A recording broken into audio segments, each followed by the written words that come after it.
नमस्कार मंडळी, स्वागत आहे तुमचं तिखट पाहुणचार रेसिपीज मध्ये। आज आपण खमंग पौष्टिक अशी चटणी बघणार आहोत, ती म्हणजे तिळाची चटणी। तिळाची चटणी बनविण्यासाठी या ठिकाणी मी 1 वाटी इतके तीळ घेतले। गॅसवर कढई ठेवून मंद आचेवर तीळ हे खमंग भाजून घेऊया। तर या ठिकाणी मी विदाउट पॉलिश म्हणजेच गावठी तीळ वापरलेले आहे। गावठी तिळाची चटणी ही चवीला खूपच स्वादिष्ट लागते। तीळ हे आपल्या आरोग्यासाठी किती गुणकारी व फायद्याचे आहे हे आपल्या सर्वांना माहीतच आहे। चमच्याने सतत ढवळत मंद आचेवरच तीळ ही खमंग भाजत आली तर तिचा तडतड आवाज यायला सुरुवात होते, तर समजायचं तीळ ही भाजली गेली आहे। आता प्लेटमध्ये तीळ काढून थंड करण्यास ठेवू। आता त्याच कढईमध्ये पाव वाटी इतके शेंगदाणे घेतले, ते सुद्धा खरपूस म्हणजे त्यांची साल सहज निघेल इतपत कमी आचेवरच भाजून घेऊ। तर बघा, शेंगदाणे हे भाजून झाले। आता हे सुद्धा आपण एका छोट्या प्लेटमध्ये काढून थंड करून घेऊ। आणि आता पुन्हा एकदा याच कढईमध्ये पाव वाटी इतकं सुकं खोबरं घातलं, ते सुद्धा आपल्याला हलकसं गुलाबी रंगावर भाजून घ्यायचं आहे।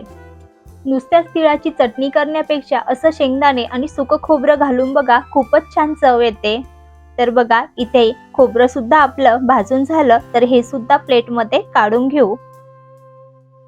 तर बघा, तीळ, शेंगदाणे आणि खोबरं भाजून थंड करून घेतलं। आता मिक्सरचे कोरडे भांडे घेऊन त्यात तीळ घालूयात।